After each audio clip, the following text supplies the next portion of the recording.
Hi guys, it's Curtis from Cyberpower. Today I'm going to teach you how to check all the main power connectors into your power brick on your system and into your motherboard on your Cyberpower PC.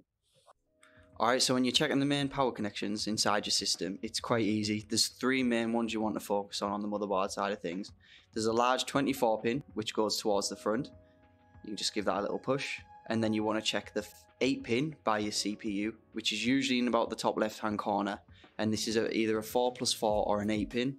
And then the third one you want to check is on your graphics card, which is an 8 pin PCIe connector.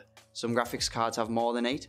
Some have 16, some even have 24, and this cable is either a 6x2 or an 8 pin. Once you've checked the main power connections at your motherboard side of things, you want to go towards the rear of the PC where the actual power brick is located. Now some power supplies are modular and the cables can be unplugged and plugged.